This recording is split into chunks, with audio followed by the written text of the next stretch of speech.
teman-teman harus mendengarkan baik-baik karena aku tidak akan mengulangi lagi rahasia ini. Ingat kata ibu, perempuan itu harusnya jaga rahasia, dan rahasia itu tidak untuk diumbar-umbar di depan umum. Dan aku sebenarnya malu dengan rahasia ini, bahkan malu untuk mengatakannya pada bapak dan ibu. Sampai sekarang bapak dan ibu tidak tahu bahwa ketika malam pernikahanku aku sudah tidak perawan. Melanggar nasihat ibu untuk tidak membuka bajuku di depan laki-laki yang bukan suamiku. Tahu-tahu rahasia yang lain? Pasanganku. Lihat yang satu lagi. Atau kalian mau lihat punggungku? Kalian mau lihat punggungku?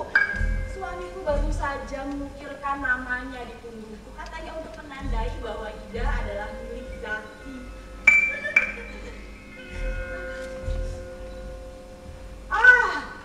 Ada satu lagi di leherku. Ini aku lupa ini bekas cepikan, bekas cakaran atau ikatan tali. Pernikahanku memang dimulai dengan kesalahan, tapi ini adalah rahasia kenapa pernikahanku bisa bertahan selama 6 tahun dan kami bahagia dan tidak ada apa-apa walaupun kami tidak punya anak. Kami belum punya keturunan. Lebih dari setahun yang lalu kira-kira aku sempat menyangka akhirnya akan diberikan kesempatan oleh Tuhan untuk merawat anak karena waktu itu menstruasiku, datang bulanku terlambat dari jadwalnya. Aku berdebar-debar, aku gembira dan dengan penuh harapan aku berteriak kepada Zaki, Zaki, datang bulanku terlambat, ayo antarkan aku ke dokter kandungan Zaki. Kenapa tidak pakai tes pack saja dulu? Gitu katanya. Kalau aku bilang persetan dengan sebuah tes pack, aku mau tahu kondisiku yang sebenarnya dan aku mau diperiksa oleh dokter kandungan. Pergilah kamu ke dokter kandungan. Kami menemui seorang dokter yang sudah sepuh, bapak dokter yang ubannya mulai banyak dan berwajah sangat simpatik itu memintaku untuk membuka baju, mengenakan gaun rumah sakit, lalu berbaring di ranjang periksa, lalu kakiku dibuka dan entah apa yang dilakukannya di bawah sana sampai dia bilang, selesai, silahkan kenakan baju ibu kembali. Lalu kami bicara di ruang dokter.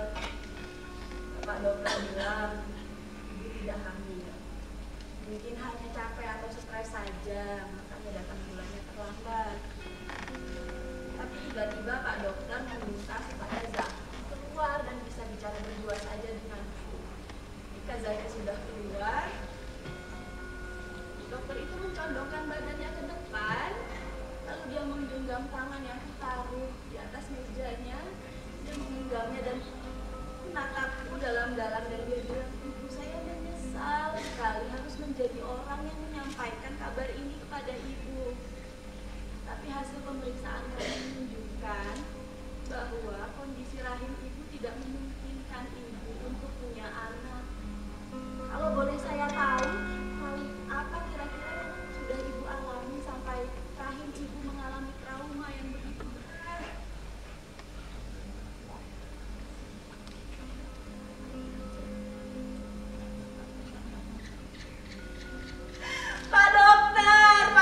Pak dokter yang baik hati, apa Pak dokter mau saya berikan daftar benda-benda apa saja yang sudah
setiap kali aku bicara padanya,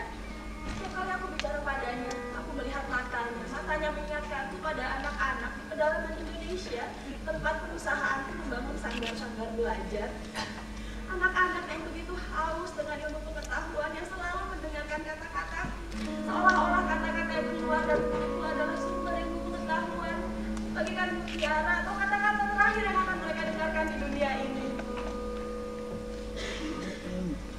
Bersama dengan Bang Hendrik, ingatkanku pada teman-temanku di Purworejo sana, polos dan bersama dengan Bang Hendrik selalu membuatku merasa aman dan nyaman.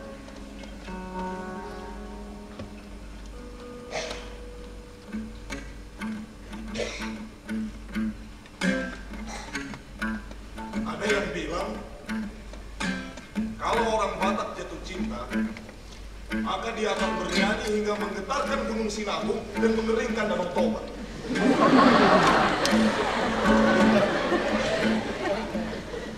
Aku jatuh cinta. Ida, perempuan yang tidak cantik tapi sangat menarik. Ida selalu datang membawa misteri-misteri yang membuat aku selalu penasaran. Pertemuan kami sebenarnya tidak terlalu istimewa. Malam itu, ada undangan jamuan makan malam untuk para pengusaha di Jakarta. Aku datang mewakili perusahaanku, dan Ida datang mewakili perusahaan. Kita satu meja dan kita itu saling bertatap-tatap. Kalian boleh percaya atau tidak. Saat dia menatap, sorot matanya begitu teduh dan senyumannya begitu indah. Aku berkata dalam hatiku sendiri, alamak, aku jatuh cinta. Apa yang harus aku lakukan? Merayu, membuat dia tersenyum. Tapi aku tak pandai merayu. Apalah, orang Batak itu selalu bernyali besar. Dia yang tak mau melihatku sama sekali, aku mencoba dekati dia. Aku bilang pada, Nona yang cantik, kalau Shakespeare menciptakan Romeo dan Juliet, maka samanya aku diciptakan untuk mencintai kau. Sayangnya kalian bayangkan, melihat saja tak mau.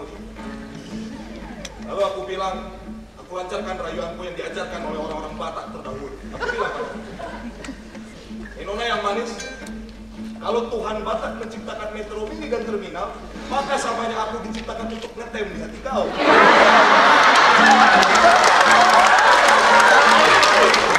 Dia mulai tergigit-gigit bibirnya. Aku yakin dia pasti akan tertawa. Aku yakin dia pasti suka. Lalu aku lancarkan rayuanku yang terakhir. Nona yang cantik, kalau Hanna-Barbera menciptakan Tom dan Jerry, maka samanya aku diciptakan untuk mengejar-ngejar kau. Alamak, Tom dan Jerry kan dulu laki-laki. Tak mungkin aku mencintai laki-laki lah. Lalu dia tertawa, dan setelah itu aku melihat senyuman yang sangat indah. Dan mulai detik itu juga aku bilang padanya, aku berdiri, aku ulurkan tanganku, aku bilang, namaku Hendrik Panggabean, dan malam ini aku jatuh cinta pada kau. Lalu dia bilang padaku dengan tatapan dan masih tersenyum, cinta bang, secepat itu. Aku jawab dia dan aku beri pertanyaan, apakah cinta membutuhkan waktu? Ay, mati.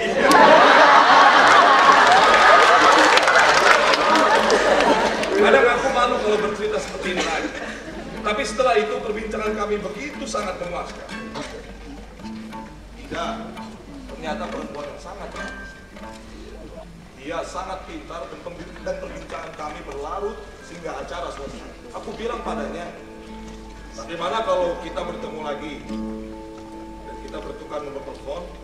3 hari kemudian, aku menjemputnya setelah pulang kantor dan kuajak dia makan. Kalian boleh percaya atau tidak? Tembok besar yang dibangun Hendrik Panggabean dengan perhiasan, dengan jas, dengan badan yang seperti orang yang paling sombong, dengan wajah yang sangat mengerikan, perlahan-lahan hancur jika melihat tatapan kita. Saat aku melihat mata Ida, seolah-olah aku tak kenal siapa diri. Aku merasa bagaikan seorang anak-anak yang berlarian di lapangan Hingga sore berganti malam, Mamat datang dan bilang padaku, "Henry, pulang! Malam sebentar lagi akan tiba." Aku teringat betul pada Mama. Mama bilang, perempuan baik-baik adalah perempuan yang melihat matamu saat kau ajak dia bicara. Semakin dalam aku semakin larut pada tatapan Ida. Ida tidak seperti perempuan pada biasanya. Ida benar-benar menatapku secara jujur, bukan perempuan-perempuan yang menginginkan uang. Aku ulangi sekali lagi kepada kalian kalau aku cinta pada dia. Aku sangat senang berbagi cerita dengan dia. Dia selalu tertawa saat aku berbicara tentang mamaku di kampung atau tentang usaha-usahaku di sini. Dan Ida, gadis yang sangat pintar. Seringkali dia mengeluarkan istilah-istilah yang tidak aku mengerti sama sekali. Aku larut dalam asmara, kawan. Lalu suatu malam pertemuan kami terus berlanjut dan aku mengajak dia ke taman malam itu. Malam yang dingin dan aku lihat betul ada bulan purnama di sebelah sana. Aku mengajaknya jalan-jalan di taman, kita saling berbincang. Aku pikirkan mungkin sudah saatnya aku harus bilang makanya bahwa aku ingin memiliki Ida. Di waktu yang pas saat kita duduk berdua menatap rembulan, aku tersenyum dan aku bilang padanya, "Ida, kau tahu aku mencintai Ida. Bolehkah aku menjadi milikmu?" Ida melihatku perlahan dengan tatapan yang sangat tajam. Aku berpikir mungkin aku terlalu cepat mengungkapkannya atau aku berpikir Ida tidak suka dengan pertanyaanku. Tapi Ida menjawab, "Pak, aku sudah menikah."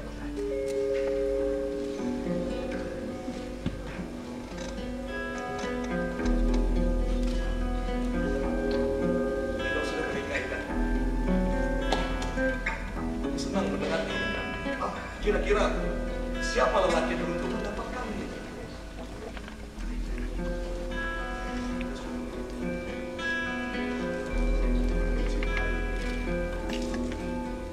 Aku mencintai dia.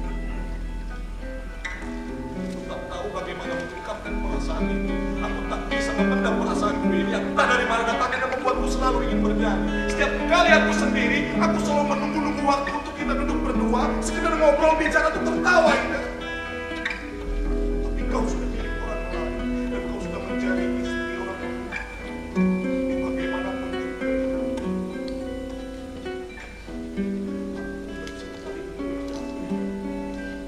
aku mencintaimu.